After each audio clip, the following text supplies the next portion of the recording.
ജമ്മുകശ്മീരിലെ പഹൽഗാമിലുണ്ടായ ഭീകരാക്രമണത്തിൽ 26 പേർ ആണ് കൊല്ലപ്പെട്ടത്. ആക്രമണം നടത്തിയ ഭീകരരെ തിരിച്ചറിഞ്ഞു. ഇവരുടെ ചിത്രങ്ങൾ സുരക്ഷാ ഏജൻസികൾ പുറത്തുവിട്ടു.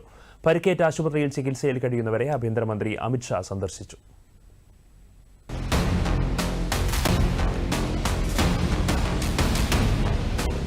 അനന്ത്നാഗ് ജില്ലയിലെ പഹൽഗാമിലെ ബൈസരൻ വാലിയിലുണ്ടായ ഭീകരാക്രമണത്തിൽ കൊല്ലപ്പെട്ടവർക്ക് രാജ്യത്തിന്റെ ആദരാഞ്ജലി.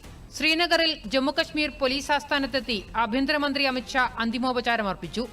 ബൈസരൻ വാലിയിൽ നേരിട്ടെത്തി സ്ഥിതിഗതികൾ വിലയിരുത്തിയ ആഭ്യന്തരമന്ത്രി ആക്രമണത്തിൽ പരിക്കേറ്റ് ആശുപത്രിയിൽ ചികിത്സയിൽ കഴിയുന്നവരെയും സന്ദർശിച്ചു.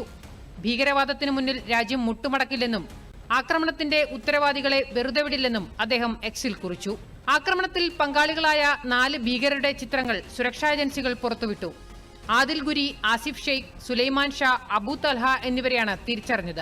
അനന്ത്നാഗ് സ്വദേശിയായ ആദിൽ ഗുരിയും സോപ്പോറിൽ നിന്നുള്ള ആസിഫ് ഷെയ്ഖുമാണ് ആക്രമണത്തിൽ പങ്കാളികളായ പ്രദേശവാസികൾ.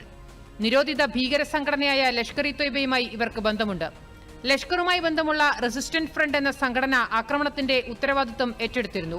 സൈനിക വേഷത്തിലെത്തിയ 6 അംഗ സംഘം ഹിന്ദുക്കളെ തിരഞ്ഞുപിടിച്ച് വെടിവെച്ചെന്നാണ് ദൃക്സാക്ഷികൾ നൽകിയ മൊഴി.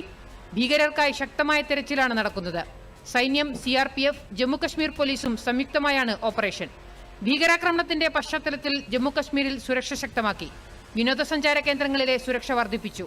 സൗത്ത് കശ്മീരിൽ മൊബൈൽ ഇന്റർനെറ്റ് ഭാഗികമായി റദ്ദാക്കി.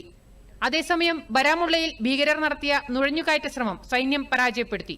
സർജീവൻ മേഖലയിലെ ഉറീനാല വഴി നുഴഞ്ഞുകയറാൻ ശ്രമിച്ച 2 ഭീകരരെ സൈന്യം വധിച്ചു. ഇവരിൽ നിന്ന് വൻതോതിൽ ആയുധശേഖരവും സ്ഫോടക വസ്തുക്കളും പിടിച്ചെടുത്തു. കശ്മീർ താഴ്വരയെ അശാന്തമാക്കാൻ പുതിയ ഭീകര സംഘടനകളെ പുനഃസംഘടിപ്പിക്കുന്ന പാക് സൈന്യത്തിന്റെ തന്ത്രമാണ് പെഹൽഗാമിൽ കണ്ടത്. പരമാധികാരത്തിന് നേരെയുള്ള കയ്യേറ്റത്തിന് രാജ്യം ചുട്ട മറുപടി നൽകുമെന്ന കാര്യത്തിൽ സംശയമില്ല. PS വിനയ, ദൂരദർശൻ ന്യൂസ്.